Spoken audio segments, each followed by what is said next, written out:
18 పురాణాల పేర్లను సులభంగా ఎలా గుర్తుపెట్టుకోవచ్చు? పురాణం లక్షణాలేంటి తెలుసుకుందామా? పురాణం పురా అపి నవం ఇది పురాణం. ఎంత పాతదైనప్పటికీ కొత్తగా ఉండేది పురాణము. 18 మహాపురాణాలని వేదవ్యాసుడు రచించారు. వీటినే మనము అష్టాదశ పురాణం అంటాము. అష్ట అంటే 8, దశ అంటే 10, 18 మహాపురాణాలు. వాటి పేర్లు ఏంటంటే మత్స్య పురాణము, మార్కండేయ పురాణము, భవిష్య పురాణము, భాగవత పురాణము, బ్రహ్మ పురాణము, బ్రహ్మాండ పురాణము, బ్రహ్మ వైవర్త పురాణము, విష్ణు పురాణము, వామన పురాణము, వరాహ పురాణము, వాయు పురాణము, అగ్ని పురాణము, నారద పురాణము, పద్మ పురాణము, లింగ పురాణము, గరుడ పురాణము, కూర్మ పురాణము, స్కాంద పురాణము. ఈ 18 మహాపురాణాల పేర్లను గుర్తుపెట్టుకోవటానికి ఒక శ్లోకం ఉంది. మద్వయం భద్వయం చైవ బ్రత్రయం వచతుష్టయం అనాపలింగ కూస్కాని పురాణాని పృథక్ పృథక్. మాద్వయం మాతో 2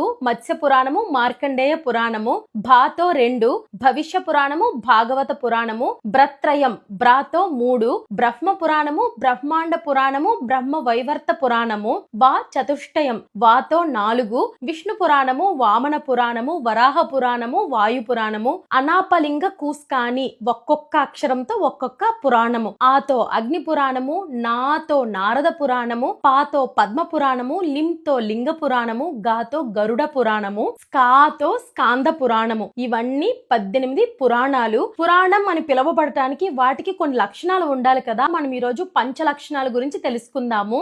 సర్గశ్చ ప్రతిసర్గశ్చ వంశో మన్వంతరాణిచ వంశానుచరితం చైవ పురాణం పంచలక్షణం. సర్గము అనంటే సృష్టి ఎలా మొదలైంది అని, ఏమీ లేని శూన్యం నుండి సృష్టి ఎలా తయారు చేయబడింది, పంచభూతాలు ఎలా వచ్చాయి, పంచ తన్మాత్రలు ఎలా మొదలయ్యాయి, ఇలా సృష్టి గురించి చెప్పబడుతుంది. ప్రతిసర్గము అంటే పునఃసృష్టి, అంటే ప్రళయం వచ్చాక సృష్టి అంతా నాశనం అయిపోతుంది కదా, నాశనం అయిపోయాక మళ్ళీ సృష్టి ఎలా పుట్టింది అని చెప్తుంది ప్రతిసర్గము. వంశము దేవతలు, రాజులు, ఋషులు, మునులు వీళ్ళ వంశాల గురించి చెప్తుంది. అంటే సూర్యవంశము, ఇక్ష్వాకు వంశము, చంద్రవంశము, మనం ఇలా వంశాల గురించి వింటాం కదా. మన్వంతరం అనంటే ఒక మనువు పరిపాలించే కాలాన్ని మన్వంతరము అని అంటాము. 14 మన్వంతరాలు కలిపితే ఒక కల్పము. అంటే బ్రహ్మకి ఒక రోజు ఒక కల్పం. అంటే మనం ఇప్పుడు 7వ మన్వంతరమైన వైవస్వత మన్వంతరంలో ఉన్నాము. వంశానుచరితము, వంశంలో ఉండే మహానుభావుల చరిత్రని తెలుసుకుంటాం దీంట్లో.